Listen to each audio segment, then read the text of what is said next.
Hi friends, welcome to easy recipes. இன்றைக்கி நாம் சுவையான மாங்காய் முருங்கைக்காய் சாம்பார் எப்படி பண்ணுறதுன்னு பார்க்க போகிறோம். முருங்கைக்காய் நான் 2 முருங்கைக்காய், 1 மாங்காய் எடுத்திருக்கேன்.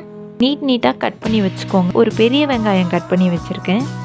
3 மிளகா, ஒரு சின்ன தக்காளியை கட் பண்ணி வச்சுருக்கேன். அதுக்கப்புறம் கொஞ்சமாக கொத்தமல்லி, புளியை நல்லா ஒரு எலுமிச்சம்பழம் அளவு புளியை தண்ணியில் ஊற வச்சு கரைச்சி வச்சுருக்கேன். உங்களுக்கு சாம்பார் அளவு பொறுத்து புளியோட அளவை நீங்கள் மாற்றிக்கலாம். அதுக்கப்புறமா தாளிக்கிறதுக்காக கடுகு, சீரகம், உளுத்தம்பருப்பு, வெந்தயம் இதெல்லாம் எடுத்திருக்கேன். எல்லாத்தையும் விட முக்கியமானது மிளகாத்தூள். சாம்பார் மிளகாத்தூள் 2 ஸ்பூன் எடுத்து வச்சிருக்கேன். அதுக்கப்புறமா கல்லுப்பு எடுத்திருக்கேன். இதுக்கு ஃபர்ஸ்ட் பேன்ல எண்ணெயை ஊற்றி எண்ணெய் காயிற வரைக்கும் வெயிட் பண்ணுங்க.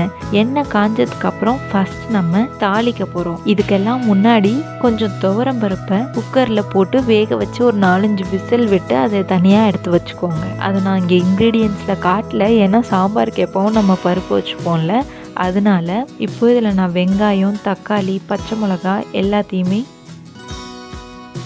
போட்டு நல்லா வதக்க போகிறேன். எல்லாம் நல்லா வதங்கினதுக்கு அப்புறமா நம்ம இதில் புளி தண்ணியை ஆட் பண்ண போகிறோம்.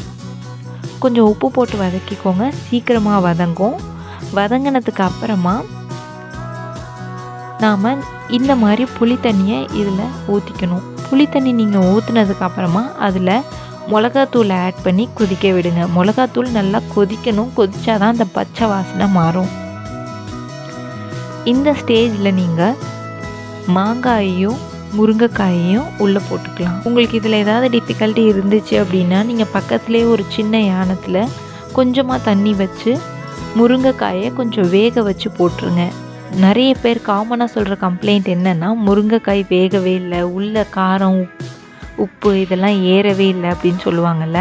அதுக்கு நீங்கள் பக்கத்துலேயே கொஞ்சமாக தண்ணி வச்சுட்டு வேக வச்சு கொஞ்சம் அரை வேக்காடு போல் வேக வச்சு அதுக்கப்புறம் இதில் ஆட் பண்ணி பாருங்கள். அப்போ டிஃப்ரென்ஸ் தெரியும். இல்லையா நீங்கள் நார்மலாக இந்த மாதிரி போட்டு அதுக்கு வேகிறதுக்கான இனஃப் டைம் கொடுத்து நல்லா வேக வச்சிட்டிங்க அப்படின்னா உப்பு காரம் எல்லாம் நல்லாவே ஏறி இருக்கும். அது வேகிறதுக்காக நம்ம இதை மூடி வச்சு ஒரு 15-20 நிமிஷம் அப்படியே விட்டுட்டோம் அப்படின்னா இது நல்லா வெந்து வர ஆரம்பிச்சிருக்கும். இப்போ மூடி வச்சு மூடிடுங்க. பார்த்தீங்களா, கலர் மாற ஆரம்பிக்குது.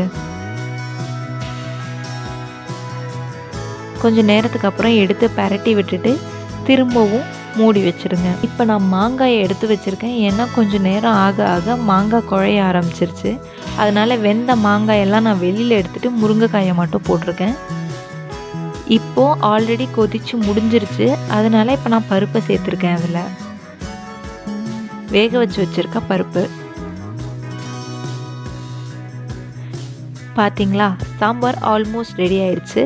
இதுக்கு மேலே நம்ம கொத்தமல்லி தழையை கட் பண்ணி போட்டுட்டு அடுப்பை ஆஃப் பண்ணி மூடி வச்சிட வேண்டியதுதான்.